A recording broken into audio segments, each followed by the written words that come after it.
അമ്മേ, വല്ലതും കഴിച്ചോ മോനെ? ആ കഴിച്ചമ്മേ. നിന്റെ ജോലി ടൗണിലാണെന്നുള്ളത് എനിക്കറിയാം. രാത്രിയെങ്കിലും ഒന്ന് വീട്ടിൽ വന്നുകൂടെടാ? കുറച്ച് ജോലിയുണ്ടമ്മേ, ഞാൻ ഞായറാഴ്ച വരാം. നമ്മുടെ കടയും നീ ജോലി ചെയ്യുന്നതിന്റെ അടുത്തല്ലേ? നിനക്കൊന്ന് അച്ഛനെ കണ്ടാലെന്താ? ശരിയമ്മേ, നോക്കട്ടെ. അതെ, സംസാരിക്കുന്നേ. ആരാ? നമ്മുടെ മോനാ നരസിംഹൻ. നീ സംസാരിച്ചാ മതി. ഒന്ന് സംസാരിക്കുന്നേ. എന്താ അമ്മേ, അച്ഛനാണോ? അതെ. എന്നോട് സംസാരിക്കില്ല അല്ലേ? അങ്ങനെയൊന്നുമില്ല മോനെ. കുഴപ്പമില്ലമ്മേ, ഞാൻ പിന്നെ വിളിക്കാം. എന്തെങ്കിലും ഒന്ന് അവനോട് സംസാരിച്ചൂടായിരുന്നോ? സമയം വരട്ടെ, സംസാരിക്കാം. എന്റെ മുത്തേ ഒന്നു വരുമോ? ഇതും പിടിച്ചോണ്ട് ഇവിടെ നിന്ന് പാടിയോണ്ടോ? പാടിയ സാധനം വരില്ല, കറണ്ട് അടിച്ച് ചത്തുപോകും. എന്നാ പറ്റി സൂസേ? ഭയങ്കര വിഷമത്തിലാണല്ലോ. എന്ത് പറയാനാ, ഈ സ്കൂളിലെ ഒരു മാഷുമാര് ശരിയല്ല. നീ ഇവിടുത്തെ ഏത് മാഷിനെയാ പറയുന്നേ? നമ്മുടെ ഇവിടുത്തെ ഇംഗ്ലീഷ് ടീച്ചറെ കണ്ടിട്ടില്ലേ? അവൾ ഇവിടെ ഗ്രാമർ പറഞ്ഞു കൊടുക്കാൻ വരുന്നതാണോ അതോ ഗ്ലാമർ പറഞ്ഞു കൊടുക്കാൻ വരുന്നതാണോ എന്നൊരു സംശയം. ഞാൻ വേറൊന്നും കൊണ്ട് പറഞ്ഞല്ല, അവൾ ഇവിടെ കിടന്ന് ചുറ്റിക്കറങ്ങുന്ന കണ്ടിട്ട് പറയുന്നു. മാഷുമാരൊക്കെയോ? ഒരർഹതയില്ലാത്ത മലയാളം മാഷ്, അറിവില്ലാത്ത കെമിസ്ട്രി മാഷ്, ബുദ്ധിയില്ലാത്ത കണക്ക് മാഷ്. അപ്പൊ ഈ പള്ളിക്കൂടം തന്നെ വേസ്റ്റ് ആണെന്നാണോ? ദേ എടോ മരമൊന്ന തലയാ, പള്ളിക്കൂടം എങ്ങനെ വേസ്റ്റ് ആവുന്നേ? മൊത്തവും 16 ഏക്കർ, അതിൽ 2 ഏക്കറാണ് ബിൽഡിംഗ്. ബാക്കിയുള്ള 16 ഏക്കർ ഫ്ലാറ്റ് ഉണ്ടാക്കി വിറ്റാണ്ടല്ലോ, ഒരാൾക്ക് 6 കോടി കിട്ടും. അതും കൊണ്ട് നമ്മൾ ഇവിടെ ആൻഡമാനിലേക്ക് പോയി ഒരാൾക്ക് ഒരു ദ്വീപ് വെച്ച് വാങ്ങിച്ചോണ്ടല്ലോ, നല്ല സുഖമായിട്ട് ജീവിക്കാൻ. അല്ല സാറേ, നമ്മുടെ ഈ സ്കൂളിന്റെ നല്ല ഗുണങ്ങളെ കുറിച്ച് ഞാൻ ഇയാൾക്ക് വ്യക്തമായി പറഞ്ഞു കൊടുക്കുമായിരുന്നു. ഞങ്ങളെ ഓരോരുത്തരെ നീ നിർജീവമായി മൈക്കിൽ കൂടെ പറഞ്ഞത് ഞങ്ങൾ എപ്പോഴാണ് മൈക്ക് ഓണായത്? ഞാനത് അറിയാതെ ഓൺ ചെയ്തു പോയതാ സൂസേ. മാങ്ങാട്ടിത്തലയാ, നിനക്കുള്ള പണി ഞാൻ തരാൻ കേട്ടോടാ. എന്നെ കുടുക്കിയല്ലോടാ നീ. മര്യാദക്ക് പുറത്തു പോക്കോടാ. അല്ല സാർ, എപ്പോഴും എന്നോട് ക്ഷമിക്കുന്ന പോലെ നിങ്ങൾ ക്ഷമിച്ചാലും എല്ലാം അറിയുന്ന അങ്ങയോട് ഞാൻ പ്രാർത്ഥിക്കുകയാണ്. ഞാൻ അറിഞ്ഞോ അറിയാതെയോ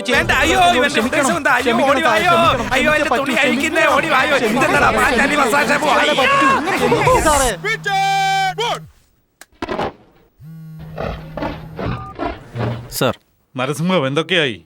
വിശേഷിച്ചെന്തെങ്കിലും? കോസ്റ്റൽ ഏരിയ മുഴുവൻ അരിച്ചുവർക്ക് ചെക്ക് ചെയ്യാം സാർ. നമ്മൾ വിചാരിച്ച പോലെ ആയുധം കടത്തലൊന്നുമല്ല സാർ, വേറെന്തോ നടക്കുന്നുണ്ട്. നമ്മുടെ ഡിപ്പാർട്ട്മെന്റിൽ തന്നെ പലരും തെറ്റ് ചെയ്യുന്നതിന് കൂട്ടി നിൽക്കുക. അടുത്ത പ്ലാൻ? ഡിപ്പാർട്ട്മെന്റിൽ നടക്കുന്ന ചില കാര്യങ്ങൾ എനിക്കറിയണം സാർ.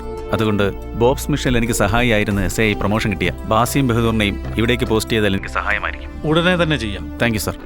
പിന്നെ കല്യാണം കഴിഞ്ഞുള്ള ജീവിതമൊക്കെ എങ്ങനെയുണ്ട്? ഇല്ല സാർ, എന്റെ കല്യാണം സാർ കഴിഞ്ഞിട്ടില്ല സാർ. കല്യാണം കഴിഞ്ഞില്ലെന്നോ? കല്യാണത്തിന് സമ്മതം ചോദിക്കാൻ വേണ്ടിയായിരുന്നു ഞാൻ കാവ്യം കൊണ്ട് വീട്ടിൽ പോയത്. ഞാൻ ജോലി കളഞ്ഞ കാരണത്താൽ എൻ്റെ അച്ഛൻ കല്യാണത്തിന് സമ്മതിച്ചതുമില്ല, എന്നോടൊപ്പം മിണ്ടുന്നുമില്ല. Sorry Narasimham. It's okay sir. Thank you sir. Sir, നമ്മുടെ പിള്ളേരോട് വായ മൂട് ബീച്ച് മൂടുന്നു പറയുന്നു. വായ മൂടി വെക്കാം, അത്ര വലിയ ബീച്ച് എങ്ങനെ മൂടുന്നു സാറേ? ഇതുപോലും അറിയില്ലേ? അത് ഹിന്ദി കമാൻഡറാടാ. അത് ഹിന്ദിയാണോ? 1 2 3 4 അതിനേക്കാളും കൂടുതലായിട്ടൊന്നും പറഞ്ഞു തന്നില്ലല്ലോ. സുസേ, പ്രേയറിന് സമയമായി, വേഗം കൊടിയേറ്റാനുള്ള ഏർപ്പാടി. Okay sir.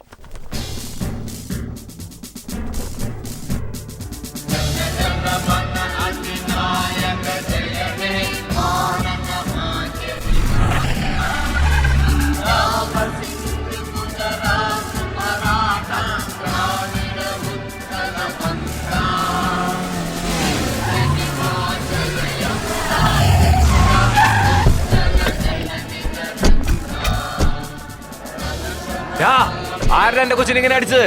ആരാടാ മുട്ടയെ നിർത്തിയത്? എന്താടാ എല്ലാരും നോക്കി നിൽക്കുന്നേ? ചോദിച്ച കേട്ടില്ലടാ, എല്ലാം പാട്ടും കേട്ടുകൊണ്ട് നിൽക്കുന്നല്ലേ? ഒരു കൊച്ചുകുട്ടിയെ ഇങ്ങനെയാണോ അവിടെ അടിക്കുന്നേ? എന്റെ കൊച്ചിനെ മുട്ടയെ നിർത്തും അല്ലടാ. ആരാ അടിച്ചേ? ഇവനാണോ അല്ലെങ്കിൽ ഇവനാ? അതോ ഇവനോ? ഇവനാ? നീ അവിടെ നിക്ക്. എത്ര ധൈര്യം ഉണ്ടായിട്ടാ എന്റെ കൊച്ചിന്റെ മേത്ത് കൈ വെച്ച്? പിന്നെ ഞാനിന്ന്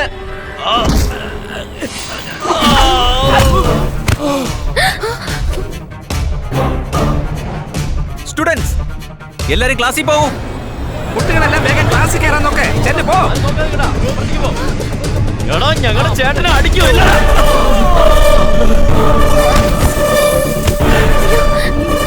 പുറത്തു പോകാനാ പറഞ്ഞത്, പള്ളിക്കുടമായത് പോകാനല്ലേ പറഞ്ഞത്.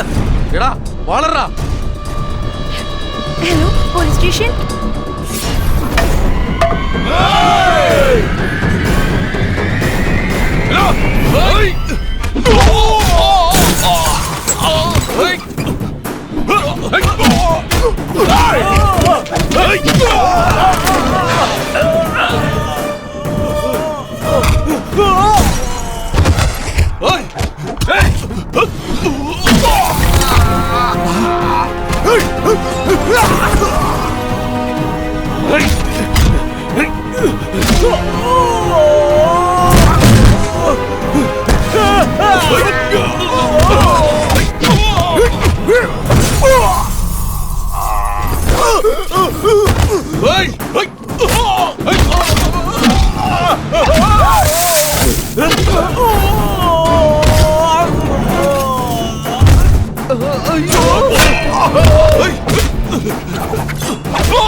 ദേശീയഗാനം പാടിക്കൊണ്ടിരിക്കുമ്പോ ഇടിവെട്ടിയാലും നിന്നിടത്തൊന്നും അനങ്ങാൻ പാടില്ലെന്നുള്ള വിവരമൊന്നും നിനക്കറിയില്ലേ? ത്രിവർണ്ണ പതാകയ്ക്ക് ബഹുമാനം കൊടുത്ത് 50 അധ്യാപകരും 1500 വിദ്യാർത്ഥികൾ നിൽക്കുമ്പോൾ പള്ളിക്കൂടത്തിലേക്ക് അതിക്രമിച്ച് കയറിയത് കുറ്റപദം തോന്നില്ലേ?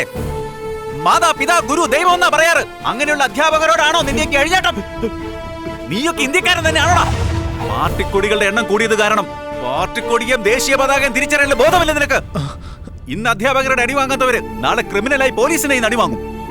ഇന്ന് പള്ളിക്കൂടത്തിൽ മുട്ടുകുത്താത്തവൻ നാളെ ജയിലിൽ വാർഡന്റെ മുന്നിൽ മുട്ടുകുത്തും. പഠിക്കുന്ന കുരുന്നുകളുടെ മനസ്സിൽ നീയൊക്കെ എന്തിനാണ് വിഷം കുത്തി നടക്കുന്നത്?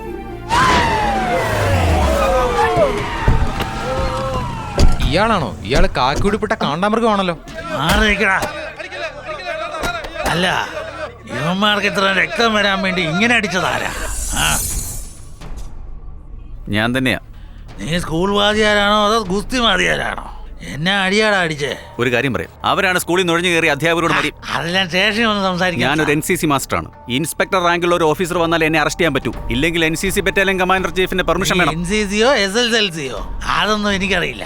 അവര് നിങ്ങളെ അടിക്കാൻ വന്നു, വണ്ടിയെ കയറ്റി. നീ ആണെങ്കിൽ അവരെ അടിച്ചേക്കുന്നു, വണ്ടിയെ കയറാൻ. അയ്യോ, ദേ ഇങ്ങോട്ട് നോക്കിയേ. നീ ആ പോലീസിന് ഫോൺ ചെയ്ത് പുള്ളിയെ കുടിക്കുകയല്ലേ? അന്ന് തന്നെ നിന്റെ TC കീറി സ്കൂളിന് വെളിയിൽ അയക്കേണ്ടതായിരുന്നു. നീ പാവാണെന്ന് അയാൾ വിചാരിക്കുമ്പോ അയാളോട് ഇങ്ങനെ ചെയ്യുന്ന നീ? അല്ല, ഞാൻ വേണമെന്ന് വെച്ച് ചെയ്തത്. നീ വേണോന്ന് വെച്ച് തന്നെ ചെയ്തതാ. അയാളൊന്ന് വന്നോട്ടെ. നിന്റെ തല ബക്കറ്റ് കമത്ത് വെച്ച് ഭരതനാട്ടം ആടിക്കളെ. ഞങ്ങൾ കാണിച്ചു തരാം.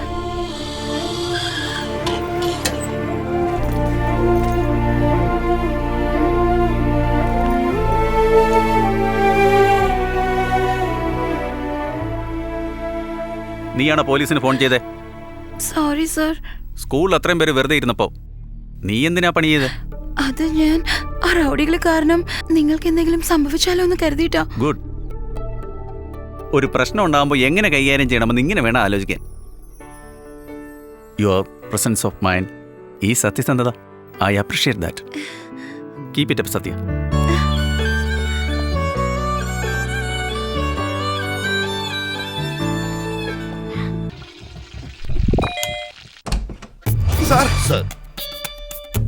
ഹേയ്, സുഖാണോ? സുഖം തന്നെ sir. എനിക്കെന്തിനാ salute?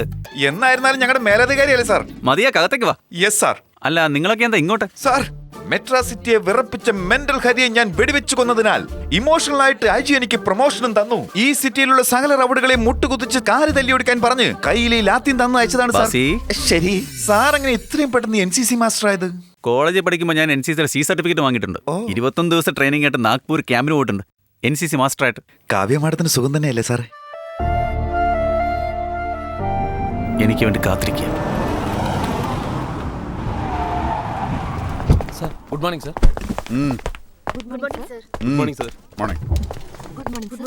കാവ്യേ, yes daddy. Driver Mukundan അയാളുടെ മോളുടെ കല്യാണത്തിന് കുടുംബത്തോടെ വന്ന് ഇൻവിറ്റേഷൻ തന്നിട്ട് പോയിരിക്കുന്നു. ഞാൻ ഹാപ്പിയല്ല. എന്റെ മോളുടെ കല്യാണം എന്നാ നടക്കുന്നതെന്ന് എനിക്കറിയില്ലല്ലോ. 6 മാസം കൂടി വെയിറ്റ് ചെയ്യാനാ നരസിംഹൻ പറഞ്ഞത് ഡാഡി. No way. ഇപ്പൊ തന്നെ അങ്ങോട്ട് ചെന്ന് എന്തുകൊണ്ടാ കല്യാണത്തിന് സമ്മതിക്കാത്തെന്ന് അവന്റെ അച്ഛനോട് ചോദിക്കാൻ പോവാ. നരസിംഹനെ ഈ കാര്യം അറിയിച്ചേക്ക്. എടാ ദിലീപേ, വണ്ടി നിർത്ത്. ശരി സാർ. എന്ത് പറ്റിയെന്ന്? കാവ്യമോളെ, നിങ്ങളുള്ളപ്പോ കല്യാണക്കാര്യം സംസാരിച്ചാൽ ശരിയാവില്ല. ഞാനും അമ്മയും സംസാരിച്ചിട്ട് വരാം. നിങ്ങൾ വീട്ടിലേക്ക് പോയോ? സാറ് പറഞ്ഞത് ശരിയാ. അവിടെ നടക്കുന്ന സംഭവമൊക്കെ എനിക്ക് ലൈവ് ആയിട്ട് വീഡിയോയിൽ കാണണം. ഓക്കെ?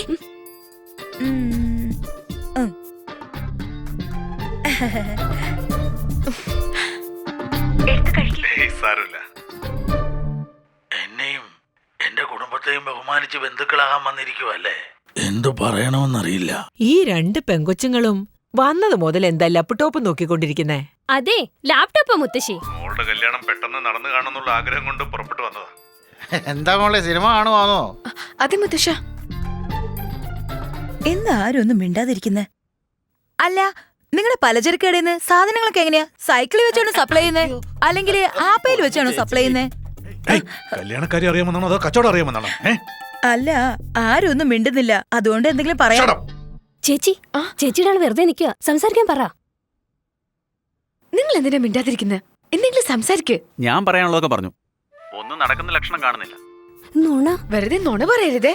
നിങ്ങൾ ഒന്നും മിണ്ടാതെ മുത്തശ്ശിയുടെ അടുത്ത് കൈയും കെട്ടി നിൽക്കുകയല്ലേ? എല്ലാം ഞാൻ കാണുന്നുണ്ട്. കണ്ടെന്നോ? എവിടെ ഇരുന്നു? അമ്മ മൊബൈലിൽ കൂടി ലൈവ് ടെലികാസ്റ്റ് ചെയ്യാ. ചേച്ചി എന്താടാ?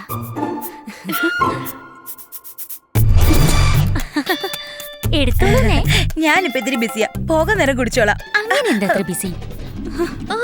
കൊളമായിപ്പോയി. എന്റെ മകൻ പോലീസ് ജോലിയിലായിരുന്നെങ്കിൽ ഈ ആലോചന സന്തോഷമായി സ്വീകരിച്ചേനെ.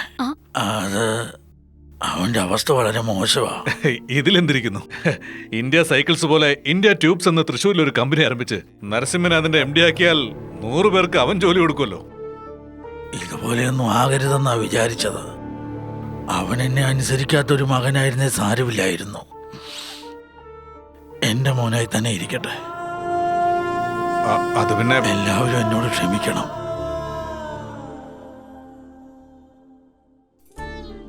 അമ്മേ, എന്നോട് ദേഷ്യമാണോ? ഓരോരുത്തരും ഇങ്ങനെ തുടങ്ങിയ ഞാൻ എന്താടാ മോനെ ചെയ്യ? ഇനി കുറച്ച് ദിവസം കൂടി എല്ലാം ശരിയാവും.